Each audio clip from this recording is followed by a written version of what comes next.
नमस्कार, कैसे हैं आप? आशा करता हूँ आप सब बहुत अच्छे होंगे। मैं सुरेश एक बार फिर से सुरेश एकेडमी में आपका स्वागत करता हूँ। आज हम लेकर आए हैं आपके लिए AWES PRT TGT PGT 2024 से रिलेटेड एक इन्फॉर्मेशन जो आपके लिए ज़रूरी थी, क्योंकि कई बच्चों के कमेंट आ रहे थे कि आंसर की कब आएगी, कैसे डाउनलोड होगी। तो हम बता दें कि ये आंसर की आएगी या नहीं आएगी, AWES आंसर की जारी करता है या नहीं करता है, इस बारे में बात करने वाले हैं। इसके अलावा स्कोर कार्ड में क्वालिफ़ाइड या अनक्वालिफ़ाइड लिखा होगा या नहीं लिखा होगा, कैसे पता चलेगा कि हम क्वालिफ़ाइड हैं या नहीं हैं, इस बारे में बात करेंगे। साथ ही क्वालिफ़ाइंग मार्क्स कितने होंगे, 50% होगा या 40% होगा, यहाँ तक कि इसके बारे में हम पहले ही बात कर चुके हैं। पिछली वीडियो में जो रेगुलर और फिक्स्ड टर्म वाली वीडियो जो मैंने डाली थी, रेगुलर कैंडिडेट और फिक्स्ड टर्म कैंडिडेट के बारे में जिसमें बताया था, उसमें भी इस बारे में बात कर चुके हैं क्वालिफाइंग मार्क्स के बारे में। इसके अलावा आज हम बात करेंगे कि आंसर की आएगी या नहीं आएगी, और क्वालिफाइड और अनक्वालिफाइड लिखा हुआ होगा आपके स्कोर कार्ड में या नहीं होगा। दोस्तों मैं आपको बता दूं, AWES एक्चुअली में आंसर की जारी करता ही नहीं है। एक्चुअली मैंने भी 2021 में 2022 में एक्चुअली एग्ज़ाम दिया था। 2022 में फरवरी में एग्ज़ाम हुआ था। 2022 में फरवरी में एग्ज़ाम हुआ था, लगभग 18 से 20 फरवरी के बीच हुआ था, और ठीक 8 दिनों के बाद 28 फरवरी को डायरेक्ट रिजल्ट आ गया था। डायरेक्ट क्या आ गया था? रिजल्ट आ गया था, आंसर की नहीं आई थी। तो आप ये मान के चलिए कि इसकी आंसर की तो नहीं आएगी, इसकी आंसर की तो नहीं आएगी। और रही बात स्कोर कार्ड में क्वालिफ़ाइड या अनक्वालिफ़ाइड लिखा होगा या नहीं लिखा होगा, तो मैं आपको बता दूं, इसमें भी क्वालिफ़ाइड या अनक्वालिफ़ाइड नहीं लिखा होगा आपको, क्योंकि नोटिफिकेशन में ही लिखा था कि 50% रेगुलर कैंडिडेट, अगर 50% है तो रेगुलर कैंडिडेट के लिए है वो पासिंग मार्क्स, और 40% फिक्स टर्म। मैंने बताया भी था कि रेगुलर कैंडिडेट क्या होते हैं और फिक्स टर्म कैंडिडेट क्या होते हैं, लेकिन फिर भी आपके कन्फर्मेशन के लिए, प्रूफ के लिए, मैं 2023 का जो एक स्कोर कार्ड है तो वो मैं लेकर आया हूँ। केवल इस स्कोर कार्ड ही लेकर आया हूँ, बाकी ज़्यादा डिटेल नहीं लाया हूँ फॉर सिक्योरिटी पर्पज़। तो OST का जो 2023 का जो स्कोर कार्ड है वो इस तरह से आया। ऊपर की डिटेल मैं लेकर नहीं आया हूँ, नीचे जो आपका स्कोर कार्ड आया है बस वही लेकर आया हूँ। जो 26/11/2023 को जो एग्ज़ाम हुआ था, उसमें section A, section B, section C, जो कि आपका 2024 में एग्ज़ाम हुआ है, सेम पैटर्न पे आपका 2023 वाला भी एग्ज़ाम हुआ था। तो सेम रिजल्ट भी वैसा ही आया था। सेक्शन ए में इनके इतने हैं और 5.5 है और 81.75 है।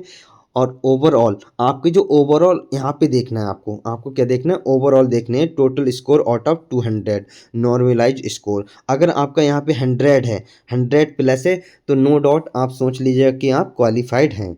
आप क्या हैं भाई? क्वालिफाइड हैं।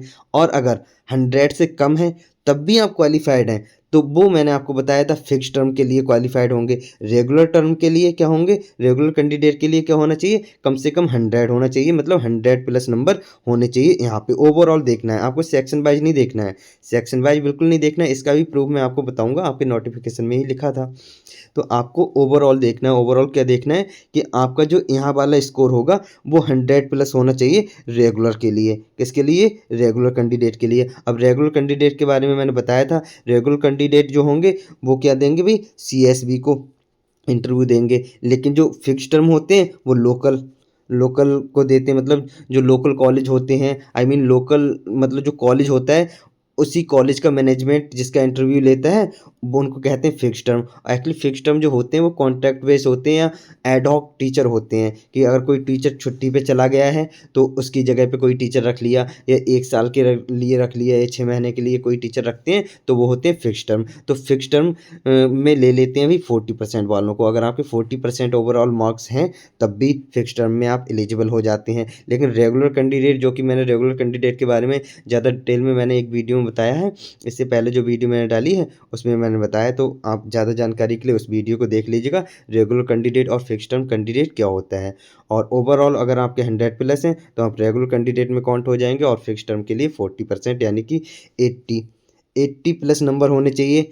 80 प्लस नंबर होने चाहिए फिक्स टर्म के लिए, और रेगुलर कैंडिडेट के लिए 100 प्लस होने चाहिए। तो ये सब आपके नोटिफिकेशन में लिखा हुआ था, आप चाहें तो इसे देख सकते हैं, आप चाहें तो इसे देख सकते हैं भाई। क्या लिखा था भाई? Regular candidate with in 2 year being appointed with in minimum overall raw marks. Overall raw marks जो होने चाहिए 50% होने चाहिए या 100 मार्क्स होने चाहिए, जो तो मैंने बताया था 100 प्लस होने चाहिए। अगर वहाँ पे 100 प्लस लिखा है, आपके 100 से ज़्यादा नंबर हैं, तो आप रेगुलर कैंडिडेट में काउंट हो जाएंगे।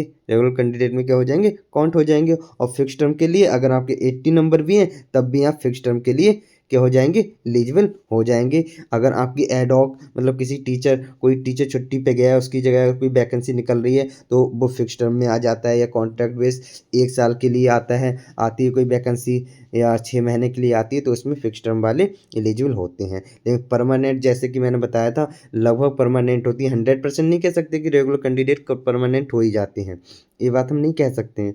लेकिन इसके बारे में मैंने ज़्यादा डिटेल में आपको पिछली वीडियो में बताया है। Regular and fix term candidate में को जो मैंने डिटेल में आपका विद प्रूफ मैंने बताया है, तो उस वीडियो को आप जाके देख लीजिएगा। बाकी जो आपका कन्फ्यूजन था कि आपके जो क्वालिफ़िकेशन मार्क्स हैं वो लिखे होंगे, नहीं लिखे होंगे, कितने होंगे, तो इस बारे में मैंने आपको जानकारी दे दी विद प्रूफ भाई। 2023 का जो है मैंने आपको वो भी दिखा दिया। इसीलिए मैंने क्या कर दिया भाई, 2023 का आपको OST स्कोर कार्ड भी दिखा दिया। जैसा कि आप देख ही पा रहे हैं यहाँ पे, ओवरऑल अगर आपका 100 प्लस है तो आप रेगुलर कैंडिडेट में काउंट हो जाएंगे। और अगर 40 प्लस है, 40% प्लस है, यानी कि 80 प्लस है, 80 नंबर से ज़्यादा है, तो आप फिक्स टर्म में काउंट होंगे। ठीक है, तो मुझे लगता है जानकारी अच्छी लगी होगी। और अगर जानकारी अच्छी लगी है तो वीडियो को लाइक करिए, वीडियो को लाइक करिए, अपने दोस्तों के साथ शेयर करिए। और अगर आप चैनल पर नए हैं तो चैनल को सब्सक्राइब जरूर कर लीजिएगा हमारी लेटेस्ट वीडियो तुरंत पाने के लिए। बाकी का आपके रिजल्ट के अकॉर्डिंग मैंने जो अपडेट थी